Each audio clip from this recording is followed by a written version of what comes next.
하나님 말씀은 사도행전 20장 17절에서 31절입니다. 사도행전 20장 17절부터 제가 봉독하겠습니다. 바울이 밀레도에서 사람을 에베소로 보내어 교회 장로들을 불렀다. 그들이 그에게 오자 그가 그들에게 말하였다. 내가 아시아에 들어온 첫날부터 너희와 함께 모든 시간 동안 어떻게 지내왔는지를 너희가 안다. 내가 모든 겸손과 눈물로 주님을 섬기고 또한 유대인들의 음모로 내게 닥친 모든 시험들을 겪으며 유익한 것은 아무것도 숨기지 않고 너희에게 전하고 공중 앞에서나 각 집에서 너희를 가르쳤으며 유대인들과 헬라인들에게 하나님께 대한 회개와 우리 주 예수께 대한 믿음을 증언하였다. 보아라, 이제 내가 성령의 매임을 받아 예루살렘으로 가는데 거기에서 내게 닥칠 일들을 내가 알지 못하나 다만 성령께서 각 성읍에서 내게 증언하여 말씀하시기를 결박과 환난이 나를 기다린다고 하신다. 그러나 나의 달려갈 길과 주 예수께 받은 사명 곧 하나님의 은혜의 복음을 증언하는 일을 마치기 위하여 나는 나의 목숨을 조금도 귀한 것으로 여기지 않는다.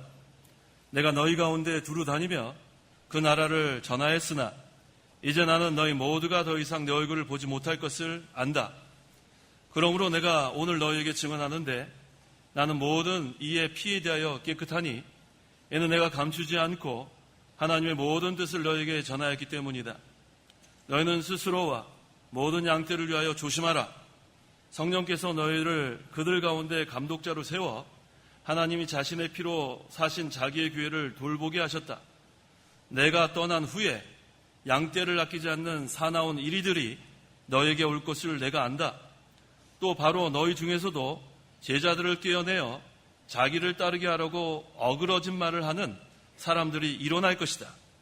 그러므로 너희는 깨어서 내가 3년 동안 밤낮으로 쉬지 않고 눈물로 각 사람을 훈계하던 것을 기억하여라.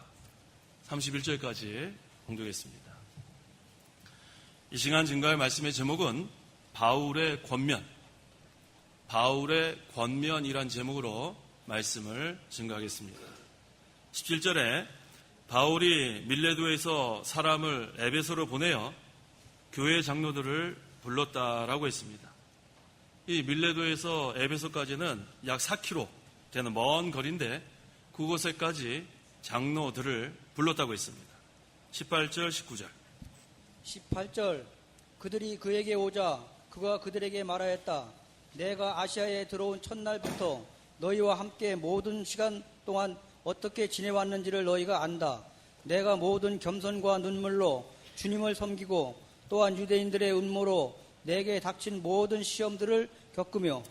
바울이 에베소에서 온 장로들에게 자기가 과거에 무슨 일을 당했는지 그것을 상기시키면서 권면을 했습니다. 모든 겸손과 눈물, 이거 바로 하나님의 종의 그러한 태도예요. 항상 바울은 겸손하고 또 눈물로 기도하는 사람. 또 자기를 얼마나 겸손하게 낮췄냐 하면 디모데전서 1장 15절에는 죄인 가운데 내가 괴수이다. 죄인 중에서도 자기가 괴수라고 할 정도로 바울은 겸손했습니다.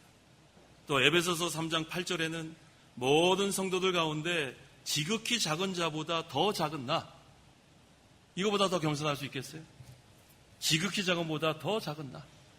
이 하나님의 종 바울은 이와 같이 겸손하고 또 눈물로 기도하는 그러한 종이었어요. 무엇을 위해서 눈물을 많이 흘렸는가? 하나님의 나라와 하나님의 의를 위해서 많은 눈물을 흘렸습니다. 많은 핍박도 당하고 많은 환난을 당했지만 그것에 아랑곳하지 않고 바울이 눈물을 흘린 그 이유는 하나님의 나라가 세워지기를 위해서 눈물을 흘린 거예요. 하나님의 의가 이루어지기 위해서. 하지만 그것이 잘 되지 못하는 걸 안타까워하면서 바울은 많은 눈물을 흘렸습니다. 20절에 유익한 것은 아무것도 숨기지 않고 너희에게 전하고 공중 앞에서나 각 집에서 너희를 가르쳤으며 라고 했습니다. 바울은 때를 얻든지 못 얻든지 그저 복음만 전했어요. 공중 앞에서도 전하고 각 집을 신방하면서도 전하고 핍박을 받더라도 전하고 협박을 받고 위협을 당하더라도 오직 복음만 전했습니다. 그것은 양심이 거리끼지 않은 거예요. 우리 믿는 자에게는 신앙 양심이 있습니다. 이 양심이 거리끼지 않는 것은 때를 얻든지 못 얻든지 복음을 전하는 거예요. 무슨 복음을 전하는가? 21절에 유대인들과 헬라인들에게 하나님께 대한 회개와 우리 주 예수께 대한 믿음을 증언했다라고 했어요. 이 두 가지를 전했습니다. 회개하라. 죄인들아 회개하라. 그 다음에는 주 예수님을 믿어라. 구주 예수님을 믿어라. 이 두 가지예요. 회개와 믿음. 또 대상도 유대인들에게도 전하고 헬라인들에게도 전했습니다. 한마디로 하면 복음을 전파했다는 거예요. 누구든지 복음을 전파했습니다. 22절, 23절. 22절 보아라 이제 내가 성령의 매임을 받아 예루살렘으로 가는데 거기에서 내게 닥칠 일들을 내가 알지 못하나 다만 성령께서 각 성읍에서 내게 증언하여 말씀하시기를 환난과 결박과 환난이 나를 기다린다고 하신다. 네, 여기서 중요한 것은 성령의 매임을 받아야 돼요. 때를 얻든지 못 얻든지 복음을 전하는 거 우리의 사명인데 나 혼자 사는 게 아니에요. 성령의 매임을 받아 성령의 주장과 인도를 받아 나가야 그 일이 성공합니다. 그래서 바울이 지금 성령의 매임을 받아 예루살렘으로 올라갔다고 했어요. 이 예루살렘이 지금 바울을 환영하는 곳이 아닙니다. 거기 오면 죽을지도 몰라요. 환난이 기다리고 있고 핍박이 기다리고 있고 근데 그것을 바울은 알고 있습니다.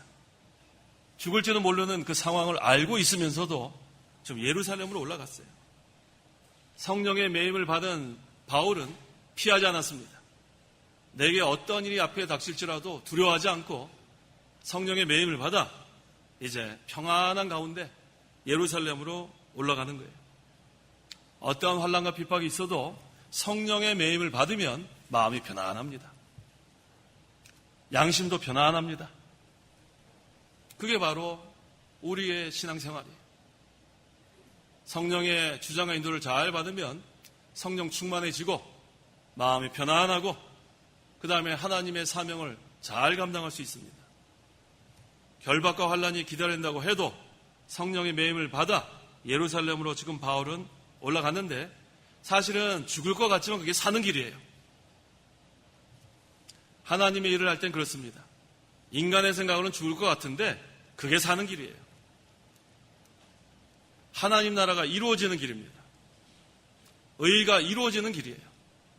사람들은 죽으면 어떡할까 걱정할지 모르지만 그것은 인간의 생각이에요. 예루살렘에 올라가는 것이 사는 길이고 하나님 나라가 이루어지는 길이고 의가 세워지는 길입니다. 24절에 우리 다 같이 한번 읽어보겠습니다. 24절 그러나 나의 달려갈 길과 주 예수께 받은 사명 곧 하나님의 은혜의 복음을 증언하는 일을 마치기 위하여 나는 나의 목숨을 조금도 귀한 것으로 여기지 않는다. 이게 순교의 정신이에요. 죽을 것 같지만 죽지 않아요. 올라가서 이제는 자기의 달려갈 길 다 달려가야죠. 또 주 예수께 받은 사명 다 감당해야죠. 그래서 무엇을 하는 겁니까? 하나님의 은혜의 복음을 증언하는 것. 이게 바울에게 맡겨진 사명입니다. 그것을 하기 위해서는 목숨을 조금도 귀한 것으로 여기지 않는 거예요. 내게 사는 것이 그리스도니 죽는 것도 유익합니다. 이게 바울의 신앙이에요. 한번 따라해 보세요. 내게 사는 것이 그리스도니 죽는 것도 유익하다. 이게 바로 바울의 신앙이에요. 죽음을 두려워하지 않는 담대한 믿음. 이것은 성령의 매임을 받았기 때문에 이렇게 나갈 수 있었어요. 또 어떻게 해야 이런 믿음을 갖는가? 빌립보서 3장 12절. 12절 내가 이미 붙잡았다거나 이미 온전해진 것이 아니므로 오직 내가 그리스도께 붙잡혔기 때문에 나 또한 그것을 잡으려고 쫓아간다. 그리스도께 붙잡히면 돼요. 성령의 매임을 받고 그리스도께 붙잡히면 담대한 믿음이 생깁니다. 순교의 정신으로 나갈 수 있어요. 자기 혼자 생각으로 하면은 두렵죠?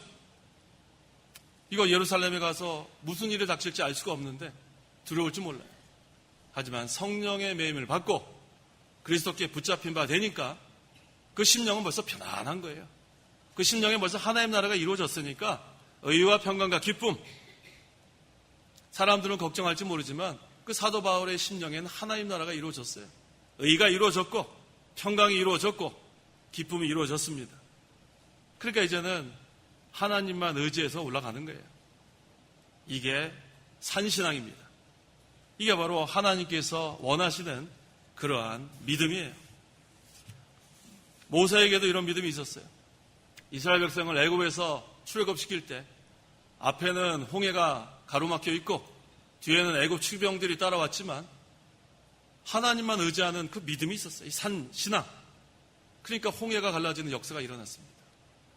죽을 것 같지만 죽지 않습니다. 이게 사는 길이에요. 그래서 모세를 통해서 이스라엘 백성들이 다 홍해를 건너가지 않았어요. 하지만 뒤에 쫓아왔던 애굽 추병들은 다 수장됐어요. 얼마나 비참한 결과를 우리는 알고 있습니다. 그리스도께서 우리를 붙들고 계신 걸 믿고 나가시면 돼요. 내가 그리스도를 붙잡는 게 아니라 그리스도가 나를 지금 붙잡고 계시는 거예요. 누가 그 그리스도께 붙잡힌 자를 해야 할 자가 누가 있겠어요? 사람이 죽음을 두려워하면 마귀한테 사로잡힙니다. 마귀는 마음속에 걱정, 근심을 주고 두려움을 주고 어떻게 하면 되나 의심하게 하고 우리가 성령에 매이지 못하고 그리스도께 붙잡히지 못하면 그러한 가운데 결국은 마귀 종로로 다 끝나는 거예요. 얼마나 불쌍해요.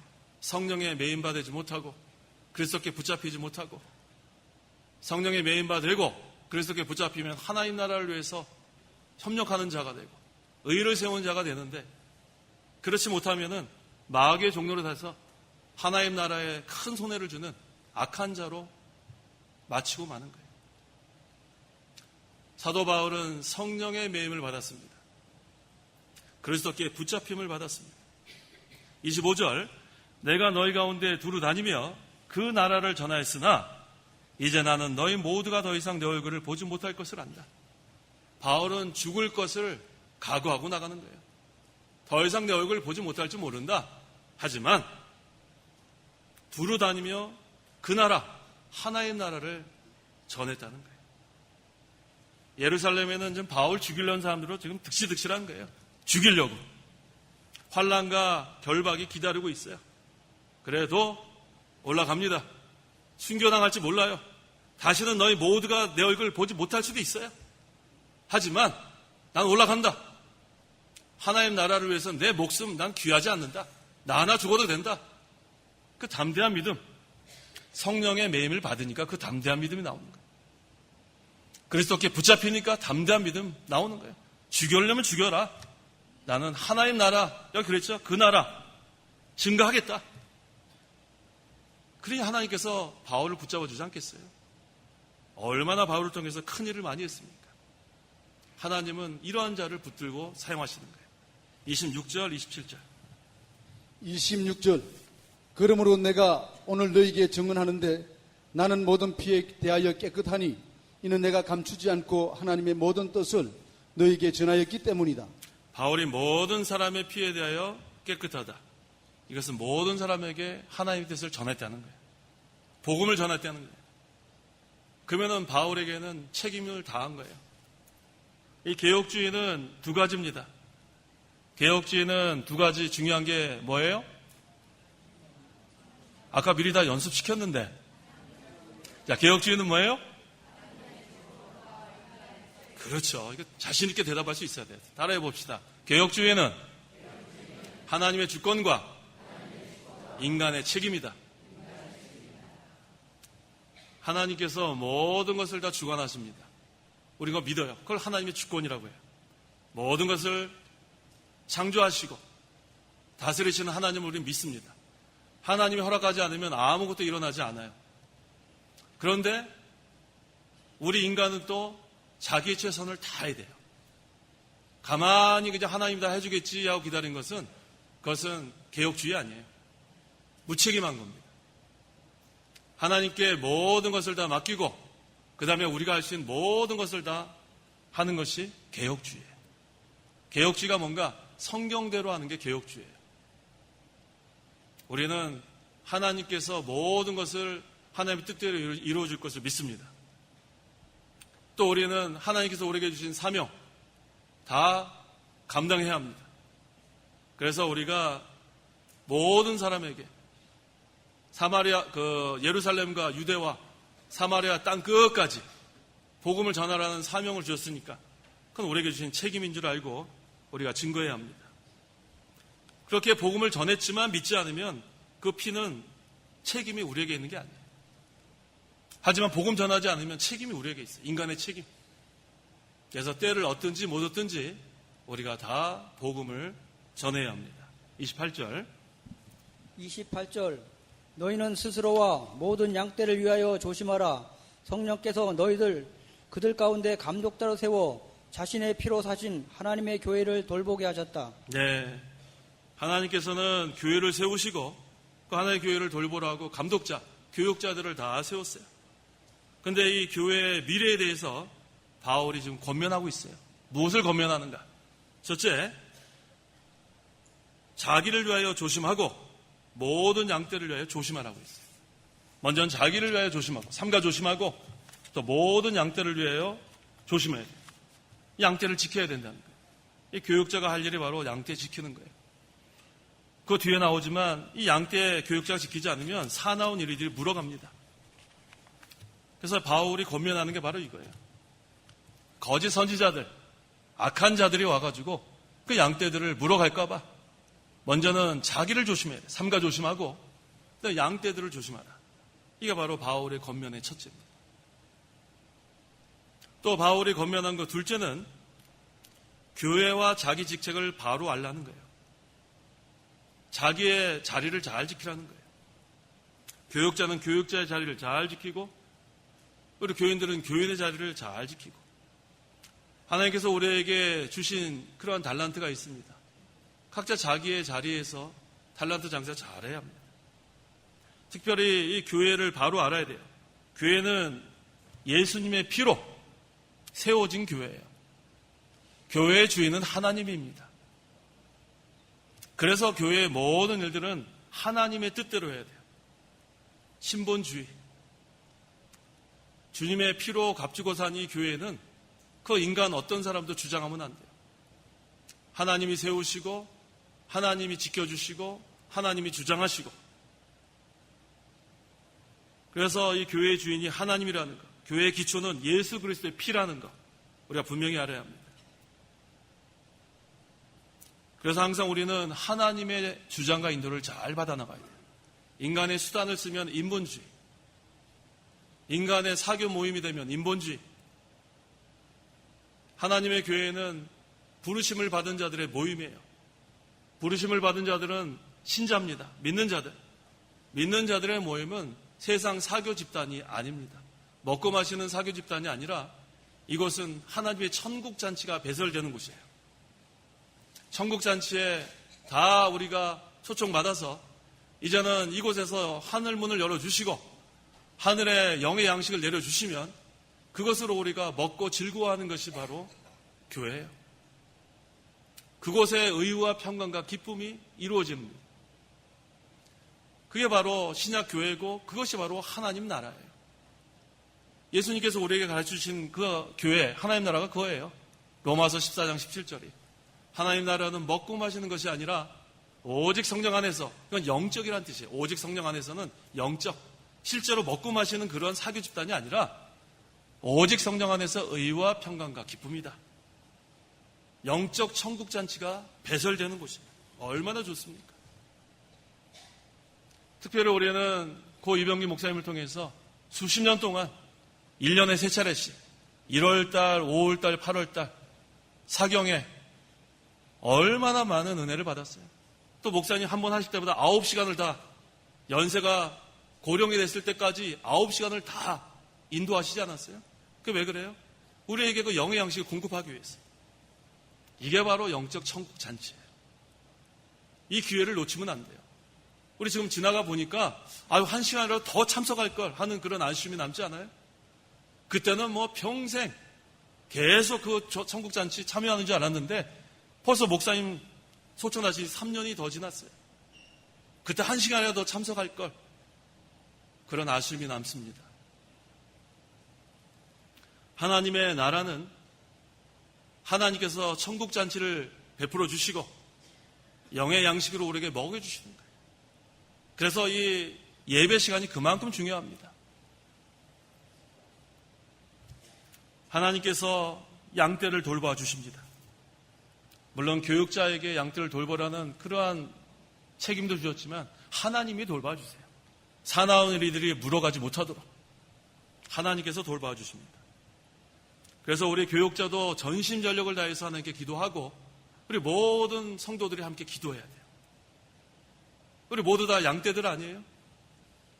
하나님의 이 순진하고 이 착한 양떼들이 사나운 이들에게 물려가지 않도록 늘 자기 자신을 삼가 조심하고 곁에 있는 우리 양떼들을 서로 돌보는 것.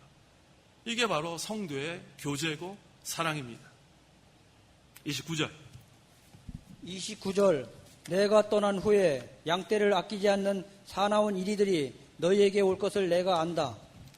교회의 미래에 대해서 바울이 권면한 것은 사나운 이리가 들어와서 양떼를 물어간다는 거예요. 사나운 이리가 어떤 자들인가? 성도들의 심령에 상처를 주는 자들이 사나운 이리들이에요.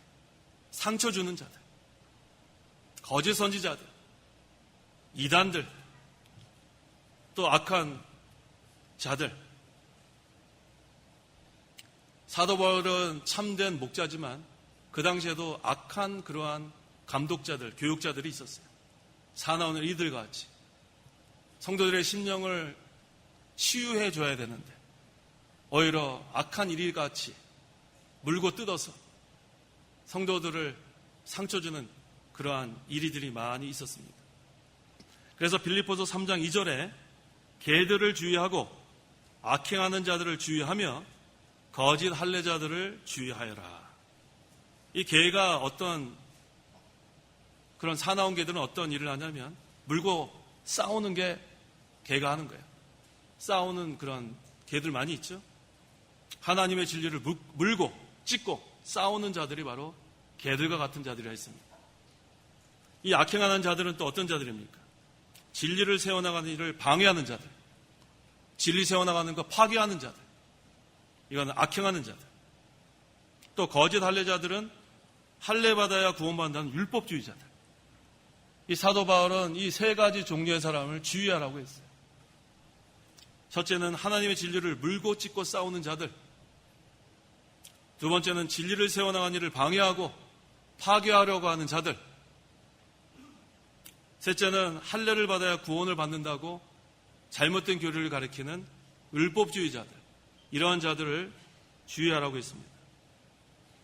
그래서 이 교육자와 이 모든 우리 성도들은 이러한 사나운 이리가 양떼를 물어가지 못하도록 잘 지켜야 돼요. 우리 이 목사님께서도 그 총회장 마지막 설교 때 이 본문을 가지고 하셨는데 그때 이 목사님께서도 이 바울과 같은 심정으로 하신 것 같아요. 우리에게 권면하지 않았어요? 이런 일이 일어날 것이다. 우리 목사님께서 권면하신 거 우리 그 마음에 잘 새겨야 합니다. 자기 자신을 잘 삼가 조심해서 지키고 그 다음에 모든 우리 양떼들이 물려가지 않도록 끝까지 하나님의 이 진리 우리 목사님께서 이 바울과 같은 그런 심정으로 하신 거예요. 안타까운 심정으로 많은 눈물을 흘리면서 얼마나 목사님께서 눈물을 많이 흘렸겠어요. 앞으로 무슨 일이 일어날 것을 다 알고 계시니까. 바울도 다 알고서 이런 권면을 한 것처럼 우리 이 목사님께서도 앞으로 어떤 일이 일어날 걸 다 알고 계셨어요. 얼마나 안타깝게 기도하면서 눈물을 많이 흘리며 설교하셨는가. 저는 이번에 설교 준비하면서 그런 생각을 많이 했습니다. 30절 30절 또 바로 너희 중에서도 제자들을 깨어내어 자기를 따르게 하려고 어그러진 말을 하는 사람들이 일어날 것이다. 그러므로 밖에서도 사나운 이리들이 물어가려고 공격하지만 이 교회 안에서도 어그러진 말을 하며 비방하며 진리에 세워나가는데 방해하는 자들이 있다는 거예요. 이것도 우리 목사님께서 다 알고 계시고 우리에게 권면해 주지 않았어요? 교회 밖에서도 사나운 이리가 양떼들을 물어가려고 그러고 교회 안에서도 이 어그러진 말을 해가지고 거짓말 해가지고 이 순진한 양떼들 상처를 주고 교회에 혼란을 주고 이런 자들 얼마나 목사님께서 이것을 다 알고 계시고 눈물을 흘리면서 안타까워하셨는가. 그 생각은 마음이 저도 참 안 됐습니다. 이 바울이 권면한 거 우리가 잘 기억하세요. 31절 그러므로 너희는 깨어서 내가 3년 동안 밤낮으로 쉬지 않고 눈물로 각 사람을 훈계하던 것을 기억하여라. 네 번째 바울이 권면은 깨어서 3년 동안 받은 훈계를 기억하라는 것. 훈계 받는 거 참 이게 좋은 거예요. 우리 목사님 살아계실 때 훈계 많이 받으셨죠? 그게 그리워요 지금은. 그때는 마음이 좀 목사님 좀 칭찬 좀 했으면 좋겠는데 일단 오라 그러면 마음이 두근두근 그러면은 훈계하시면은 그때는 감사함으로 받았지만 지금 또 지나고 보니까 이제 그게 그리워요. 누가 우리에게 훈계할까? 못되게 구는데도 훈계할 사람이 없어요 지금. 잘못하고 있는데도 훈계할 사람이 없어요. 자기가 이제는 자기가 제대로 되는 줄 알고 마음대로 행동하고 말하고 그래도 혼내줄 사람이 없어요. 너무 안타까워요. 교회에서 그렇게 못되게 구는데도 잘못했다고 책망을 해줄 사람이 없어요.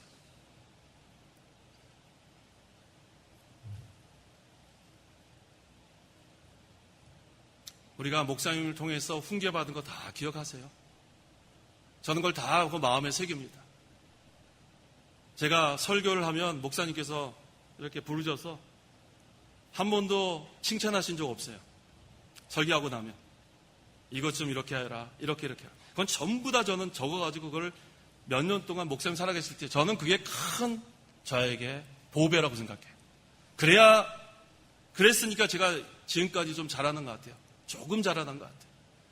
그전에는 어떻게 설교하는지도 잘 몰랐고 어떻게 뭐 하는지 잘 몰랐는데 목사님이 훈계해 주시고 가르쳐 주시고 또 기도해 주시고 그게 너무너무 지금은 그립습니다.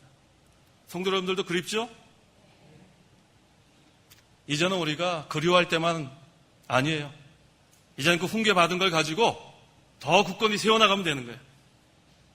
이 목사님께서 그 눈물로 기도로 얼마나 많은 환난과 핍박을 다 견뎌나가면서 지금까지 세워온 우리 교회 아니에요? 이제는 그것을 우리가 잘 계승해 나가면 그게 바로 바울의 권면 또 우리 목사님의 권면 잘 순종하는 거예요. 다 그렇게 해 나갈 수 있겠죠? 그래서 오늘 이 바울의 권면은 제가 우리 목사님 그 설교하신 거를 제가 생각하면서 준비했어요. 바울이 권면하는 게 꼭 우리 목사님이 권면하시는 것 같았어요.